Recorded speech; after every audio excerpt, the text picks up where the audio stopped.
Joining us now, Congressman from the 7th District of Virginia, running for a third term, Republican Dr. Dave Brat. Dr. Brat, good to have you with us, sir. Hey, great to be on, John. Thank you. Okay, what a campaign you've got going here. This is everybody is saying now this is going to be a close race. You've got the New York Times writing, what I thought was a pretty much of a puff piece, to be honest with you, on the Spanberger race, your Democratic opponent in this district. But I'm still trying to figure out, Dave, what agenda the Democrats have for 2018. And I don't ask this tongue in cheek or metaphorically or as a partisan. I'm asking honestly.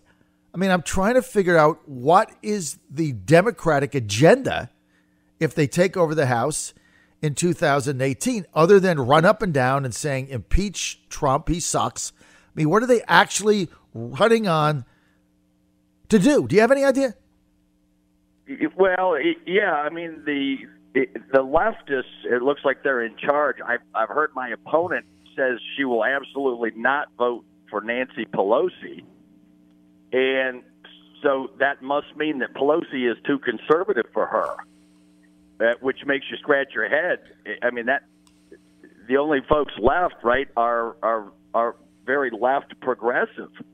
And so when someone tells you they won't vote for Pelosi, on the Democrat side, that tells you how far left they're going. And then if you look at the presidential candidates, et cetera, and the leaders of the Democrat Party, what are they doing on the left? They're doing all identity politics. They're the ones that are saying to fight against ICE. So this is their agenda, right? Their agenda is to break people up into groups, and then they're going to have to support those groups and pay them, pay them back in some way.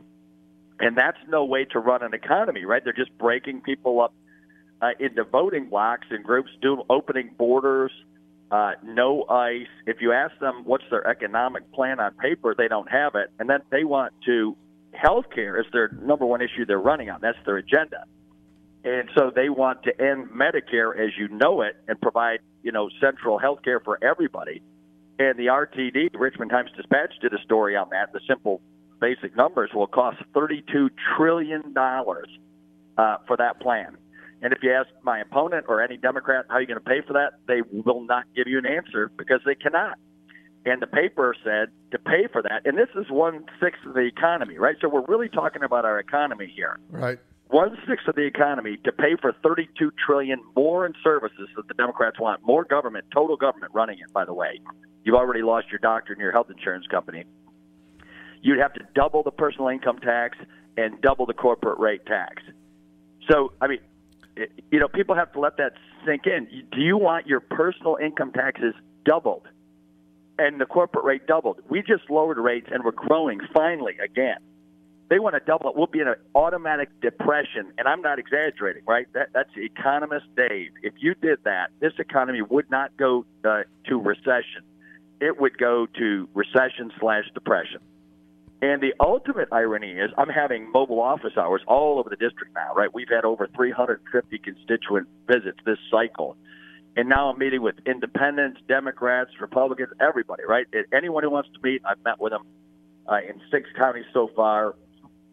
It takes a lot of time, intensive, but it is good to hear from all the constituents. And so the Democrats, independents, Republicans sitting across the table for me on health care, here's what I'm hearing from everybody.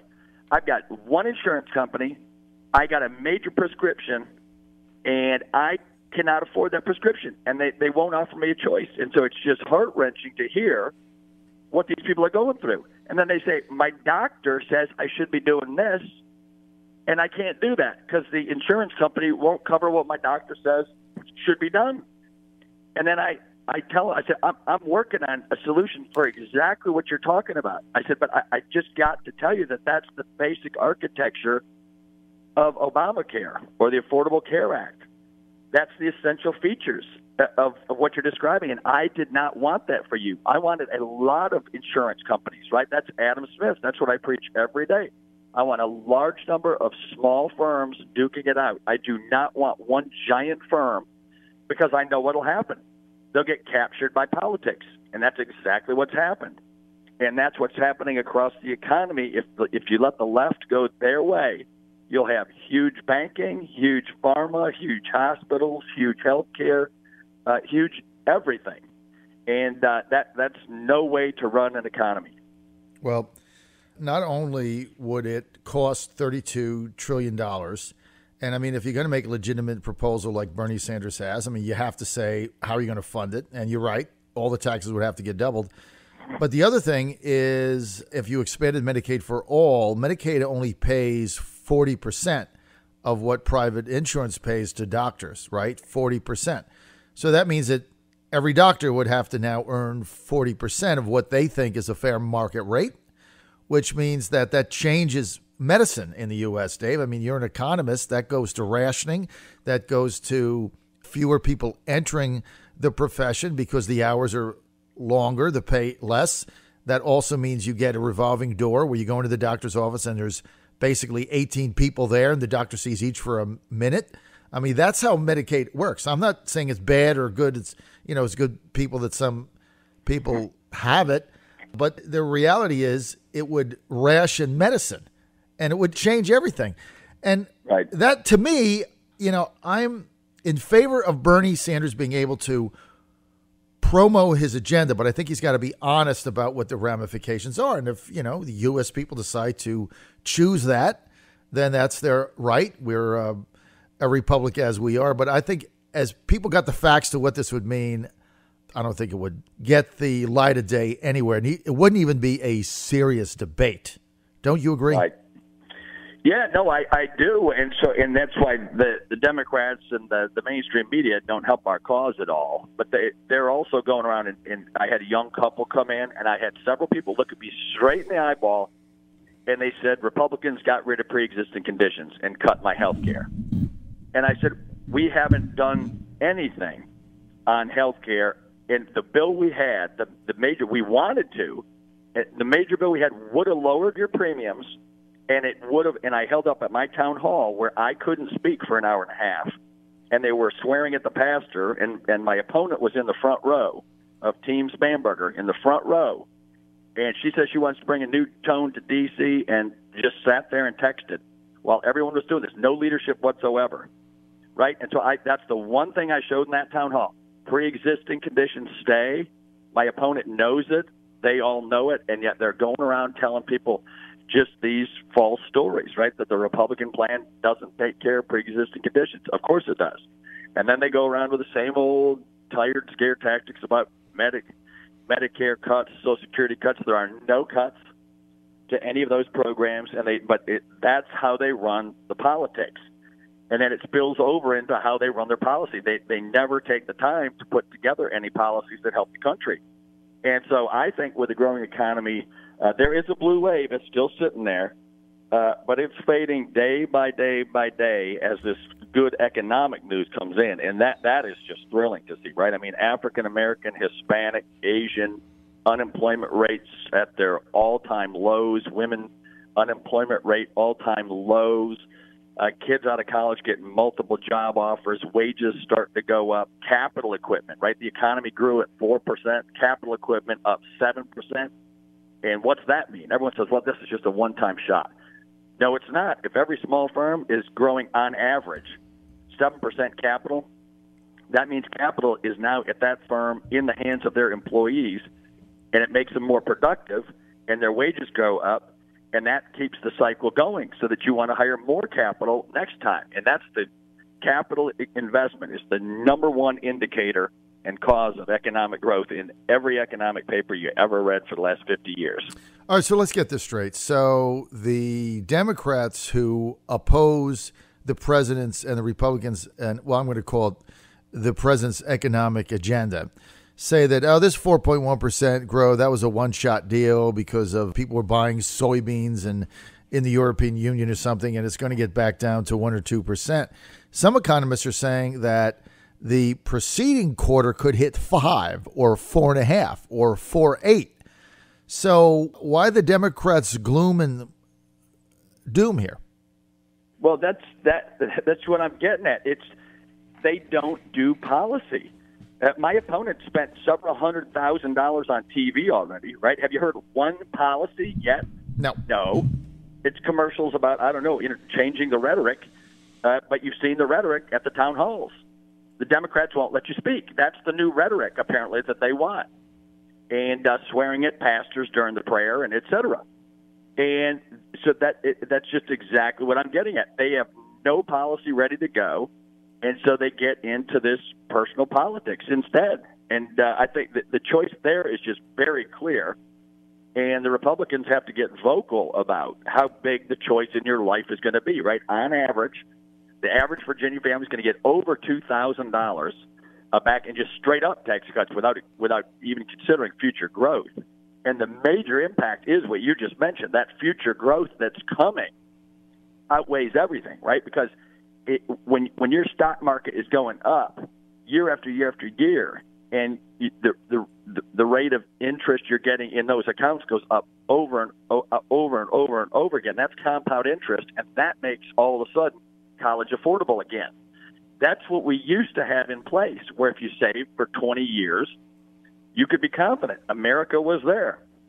You invest, you reap the rewards, you pay for your kids' college, and right now with the Democrats, they believe in just this total redistribution package, and we've seen that. It's called socialism, and it's failed everywhere it's tried, because if you don't have growth, there's nothing to redistribute. And you just pointed it out on healthcare. There's no incentive for people to work hard. There's no incentive for kids to go study hard year after year after year when they're not sure if they're going to get the reward in the end.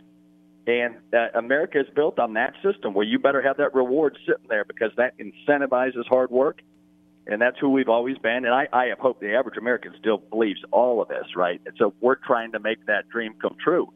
And the Democrats are deconstructing. They're against free markets. They're against a rule of law right now. They're anti-ICE, anti-law enforcement, and won't go along with any of that. And then the Judeo-Christian tradition and values, the Democrats are taking God out of their platform 4 years ago, right? Instead of inserting language to build up the values that have made this country great. And all the founders said that, right? This republic was built upon virtue as being absolutely necessary. And if you don't teach virtue in schools, and I'd love to know what the left, what their ethics package looks like, because I have no idea. They always talk about their values. Well, which? Name them, right? Aristotle's got his list of values. The Judeo-Christian tradition, Aquinas has his list of values that we can go. I believe in all those, just to be clear where my position is. What are the left values? Which virtues do they mean? Well, and I want to know, are they Karl Marx's virtues? Or who? Who do they have in mind? I'm still trying to figure out what their agenda is. And maybe when Abigail Spanberg comes back on my show, hopefully this week, I can ask her, because I'm really trying to figure it out. I mean, I want to figure it out so that I can articulate it to our audience, but I have no earthly idea what it is, other than they don't like Trump. I mean, other than that, I have no idea what specifically they're going to do on anything. And I don't mean Abigail Spanberger specifically, but I mean the whole Democratic agenda. They're going to take over the House. They're going to impeach Trump, right? We get that. But then what? I mean, you've got to have something you're running on. John Fredericks Radio Network, we're with Dave Brat. He is running for a third term in Congress, Republican 7th District of Virginia. His race, many people say, are now a toss-up. He's running against Democrat Abigail Spanberger, who I acknowledge is, I believe, one of the best candidates the Democrats have put up anywhere. So if they are going to win the House, they're going to have to go through the 7th District, no question. So let me ask you this. The Spanberger supporters the other day, they put out a tweet, and they've got you with a picture of Laura Ingraham, who is a colleague of mine, a radio talk show host and a TV anchor now on Fox News. And they basically accuse you of being a white supremacist. I mean, I just for the life of me got to ask you, Congressman, you got a family, you got 2 beautiful children, you went to theology school, you take a picture with Laura Ingraham, who endorsed your candidacy, like me, in what was that, 2014. How does that make you a white supremacist? And how do you explain this? Yeah, and did you say that's from the Spanberger campaign itself? No, not from the campaign. One of her backers sent it out. Like, vote for Spanberger. That's what I've been talking about for the last 20 minutes, right? That this is how they operate. And so, right, I mean, I taught kids Martin Luther King. I taught ethics for 20 years. Martin Luther King had a PhD in Protestant theology. His and my thought in terms of Protestant ethics are identical, and that, unfortunately, that's what the left has degenerated to. And my own opponent has exhibited the same traits in her leadership. People say she's a good candidate, but can't fill in the blank as to why. She was at the CIA, but she has not put forward her foreign policy credentials or positions on anything. And we didn't cover foreign policy at all, right? So people say, CIA, no one knows what her skill set was there. Does she have foreign policy expertise? I haven't heard her say that. And all I know is the Democrats are the ones who messed up the Ukraine and allowed the annexation of Crimea and paid Iran $1 billion cash on plats and did nothing on North Korea and allowed the Russian hacking at first. That's where it came from when the Obama administration was in place, and has allowed China to increase in power without being met with our the full force of American policy. And so my opponent, Spanberger, has nothing to say on that. And so if you don't have any policy, what do? You have to make up negative stuff. And I think most everyone in the 7th District knows who I am. And so, people have run false attack ads on me in the past, and they end up backfiring because people know I'm a nice guy, and I get along with everybody. I'm a Christian. I treat everybody I meet like they're a child of God. And that's who I am. Everybody knows it. And in the end, that goodness will win out over those type of just demeaning false attacks that the left does constantly. And, ask my opponent if that should be going on. Well, I would like to see your campaign disavow nonsense like that, because we can all get tied to things that really don't have anything to do with us. And I think the Spanberger campaign should really disavow that kind of stuff.